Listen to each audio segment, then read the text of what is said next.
Can a phone really be this thin and still deliver top performance? That's the big question people are asking after the Samsung Galaxy S25 Edge unexpectedly showed up for pre-order in the UK. Even though Samsung hasn't officially launched it yet, a major retailer, Argos, listed the phone early, giving us a complete look at the device before Samsung's big reveal. And based on what we've seen, it's already creating a lot of buzz in the tech world. The Galaxy S25 Edge has a 6.7-inch dynamic AMOLED 2X display with a sharp resolution of 3120 by 1440 pixels. This makes it perfect for watching videos, scrolling, or gaming with really crisp visuals. It's powered by the Qualcomm Snapdragon 8 Elite chip, a high-end processor specially made for Galaxy phones. It runs Android 15 with Samsung's updated One UI 7 and comes with 12 gigabytes of RAM and 256 gigabytes of internal storage. There's also talk of a 512 gigabyte version, though a 1 terabyte model isn't expected,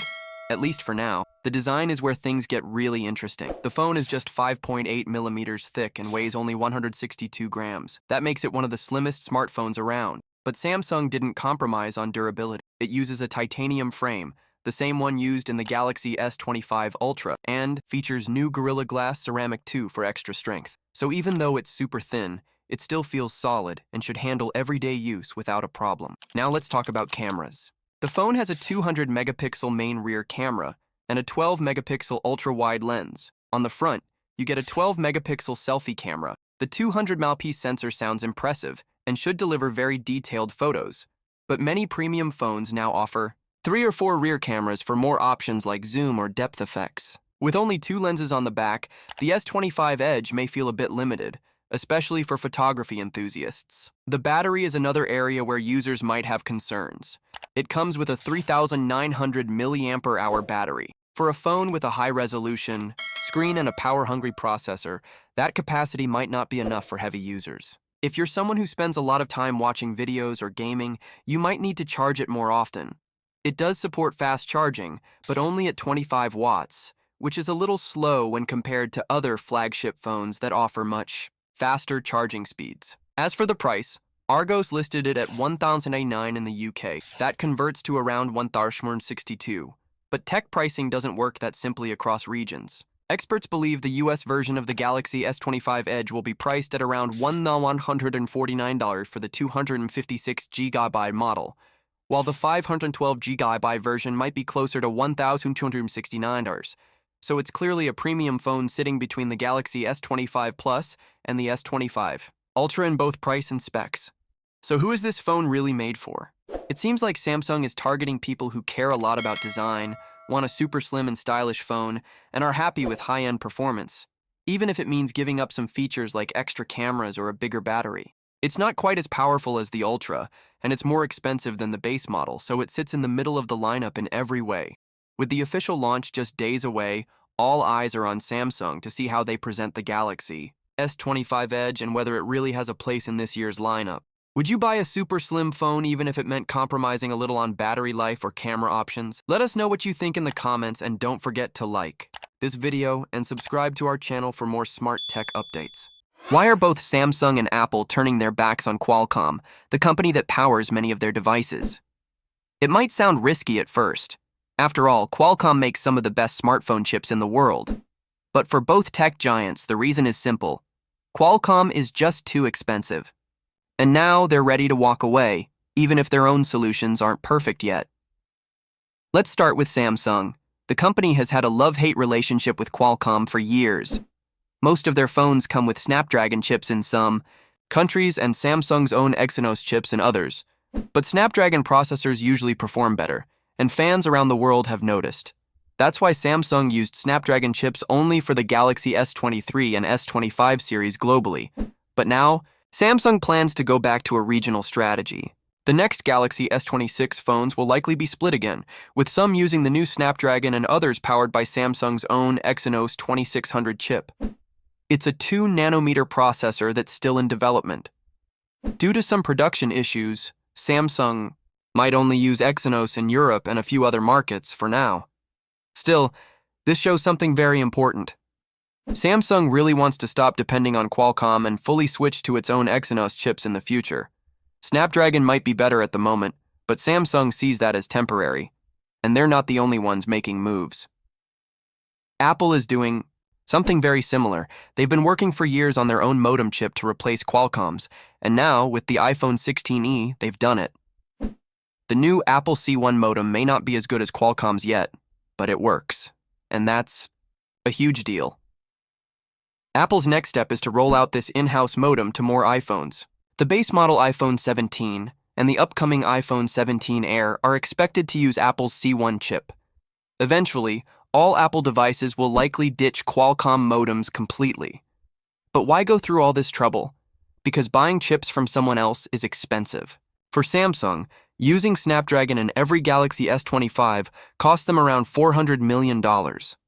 For Apple, the issue is the high licensing fees Qualcomm charges for using their tech. Both companies know that by using their own chips, even if they're not perfect, they save a lot of money in the long run. And here's the interesting part. For most users, the difference in performance isn't noticeable. Sure, tech enthusiasts might care, but the average person just wants a phone that works well. Whether it's Exynos, Snapdragon, or Apple's C1, as long as the phone runs smoothly, people are happy. So where does this leave Qualcomm? They're not going to disappear overnight. They're still a huge player. But their grip on the smartphone market is starting to slip. Analysts are saying Qualcomm's future looks uncertain. Could Samsung's new foldable phone finally be the one to make waves in the tech world? Rumors are swirling about Samsung's upcoming Galaxy tri-foldable smartphone, which is expected to launch later this year. What's even more exciting than its folding design? Well, it looks like Samsung is stepping up its game in the battery department too. Thanks to a reliable leak, we now know that the tri-foldable will feature a silicon-carbon battery. So, why is this such a big deal? First, let's break down what makes this battery tech different. Silicon-carbon batteries are all about improving performance without making the phone thicker. These batteries can store more power than traditional lithium-ion batteries while maintaining the same size. That means even with a compact design, your phone could last longer, and that's a win for any tech lover. This change is pretty significant because Samsung has been a bit slow in adopting newer battery technologies. In fact, their latest flagship phone, the Galaxy S25 Ultra, still charges at 45 watts, while other phones are already pushing past 100 watts in charging speed.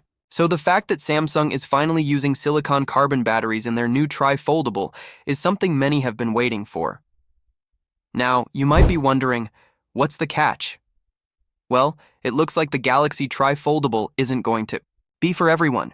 In fact, only about 200,000 units will be produced at first, and it's only going to be available in select regions. The reason? It's going to be expensive. We're talking a phone that's likely priced at the top end, which is why Samsung doesn't expect to sell too many units initially. But why all the focus on battery life? With a phone that folds 3 times, the tri-foldable will feature a massive display. And massive displays need a lot of power. That's where the silicon-carbon battery comes in. Even though the battery capacity is said to be less than 5,000 milliampere hours, which is fairly standard for many Samsung phones these days, the silicon-carbon tech allows it to still offer solid performance, despite the smaller size. Now, even with the upgraded battery, we're not expecting amazing battery life. Why? Because all that power will be used up by the giant display and the foldable tech. So even with the silicon-carbon battery, the tri-foldable will likely have only average battery life. That said, it's still better than what we've seen from other foldables that don't have this new technology. What's even more impressive is that silicon-carbon batteries are more durable. This durability is a big plus for a phone like the tri-foldable, which will likely see a lot of wear and tear as users unfold and refold it multiple times throughout the day. This all points to one thing.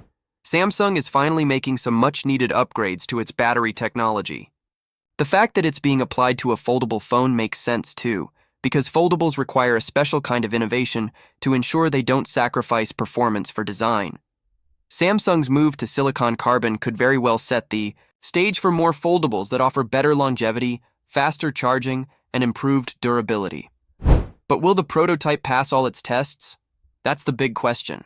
If it does, we could see the Galaxy tri-foldable push the boundaries of what we expect from smartphones, with the perfect mix of cutting-edge design and better battery performance. So what do you think?